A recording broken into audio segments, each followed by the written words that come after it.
Well, it's an exciting day for our club. We are here at Mossy Oak Headquarters in West Point, Mississippi, which is a very convenient 2-hour drive from where we live in Birmingham.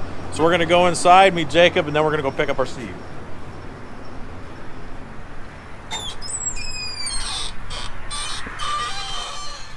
What's up, guys? Jacob, Thomas Allen. Jacob Womack.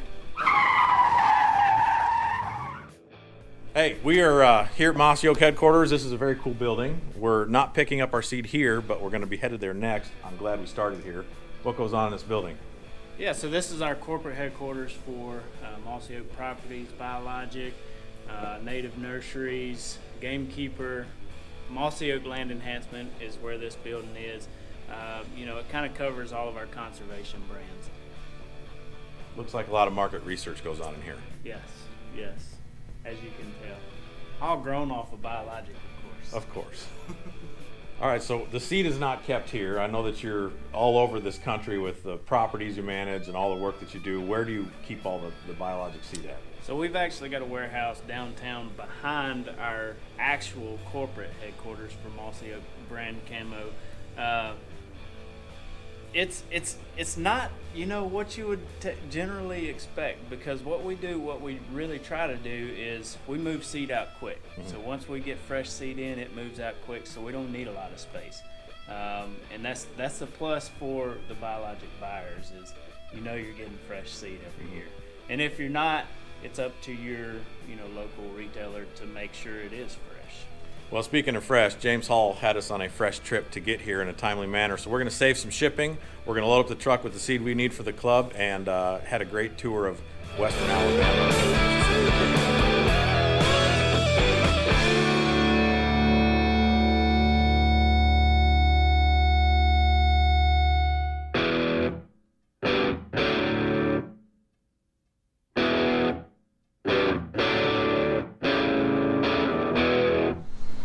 All right, so we're in the Mossy Oak Biologic Distribution Center. This is where all the seed lands before it gets loaded onto trucks, to pallets, and sent out.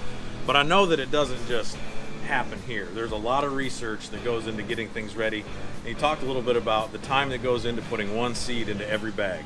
Yeah, it's a lot of people think we just throw a seed in a bag and call it good. Well, that's not the case for Biologic. We have a lot of tests that goes into each specific plant that goes into each bag. All of our seed let me rephrase that, all of our brassica seeds actually come from New Zealand. New Zealand is the largest venison producer and the largest velvet producer in the world. So everything that they have is altered for red stag and white-tailed deer. The process to do this, they send us seed, we test it. We do test plots, 10 by 10 test plots that, we got a row of A, B, C, D. We plant, say, 5 in A, 5 in B, 5 in C, 5 different types of brassicas. We sit there and we watch that field. What do deer do? Do they move to A1 and B2, or we like how A1 grows, B2 eats? Real market research where the loser gets shot. Right. Maybe right, not. Right. So anyways, once we establish, okay, we like how A1 grows, but they eat B1 better. So we're going to take A1, B1, we're going to send it back to New Zealand. We're going to say, this is what we like, this is what we don't like. They're going to cross-pollinate, grow a new seed. So the new seed takes a year to get actual seed off of it, and then once they get that seed, they'll send it back to us and say, try this.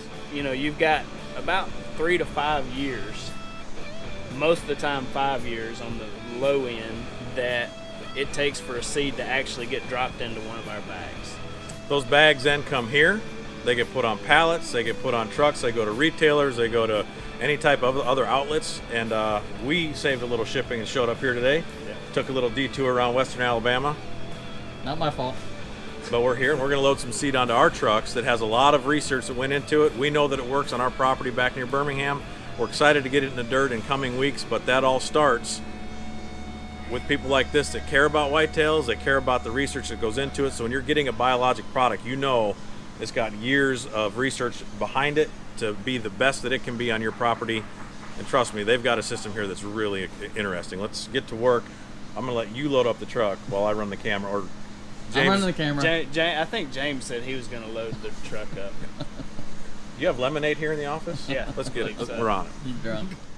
So last year I wrote down each particular field and what we planted, the amount of fertilizer, and we have added 2 food plots. And we actually got to about field number 8 and I realized we had underestimated our need. So what's interesting about our property is we have, let's take a look at how it looks.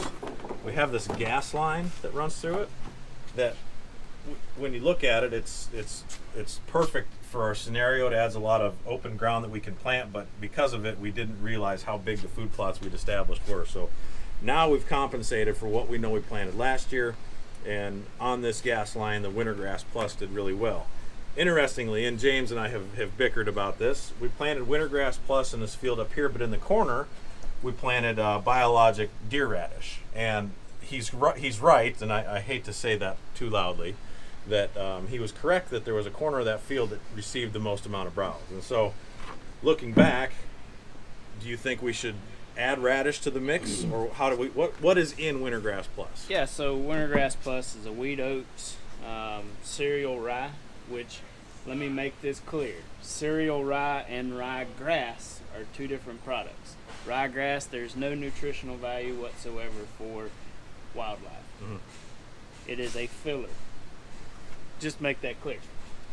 Cereal rye does have some palatability, does have some, a little substance to it.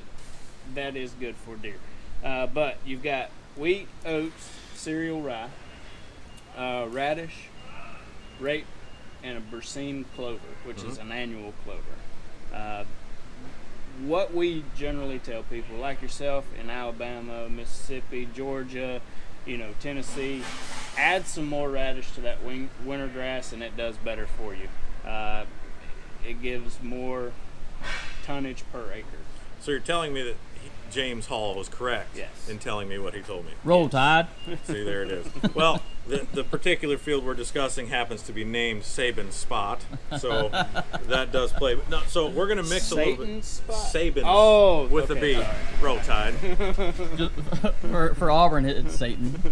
Yeah, fair enough. So back to business.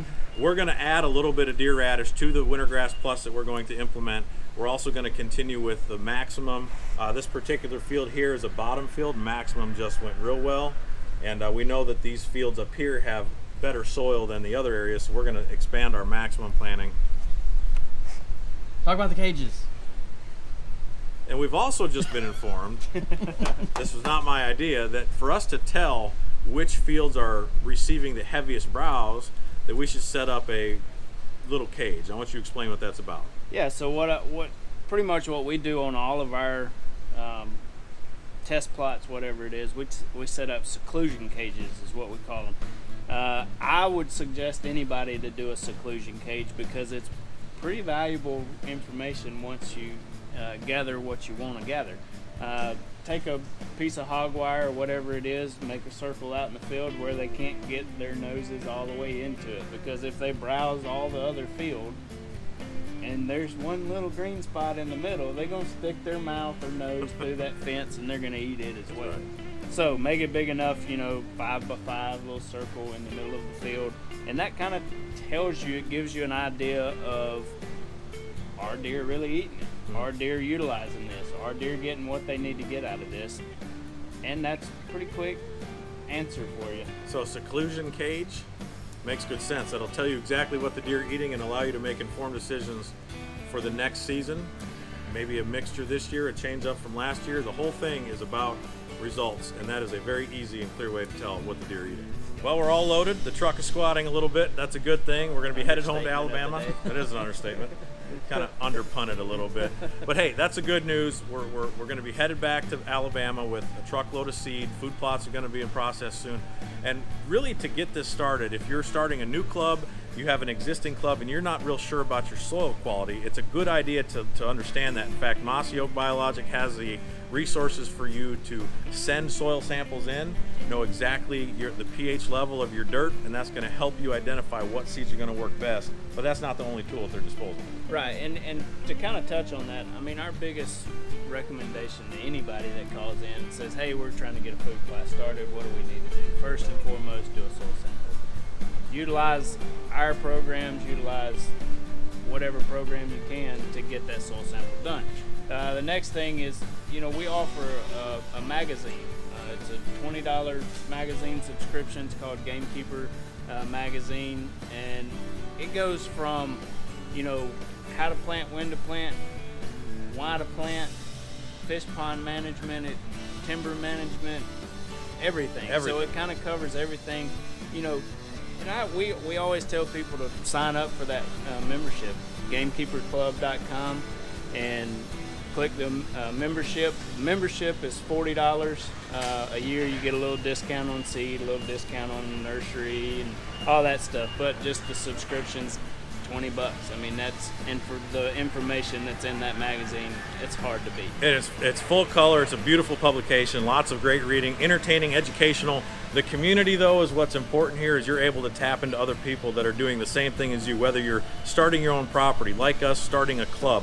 A lot of ways to tap into those that have been there and done that, and allow you to take what they've learned and apply it to what you're doing. So, hey, this has been a lot of fun. Great to see Jacob. Thank you. Yeah, absolutely. James has a lot of work to do. I'm going to take a nap. He's going to drive home and start planting. I'd tap that. Maybe you won't get lost this time.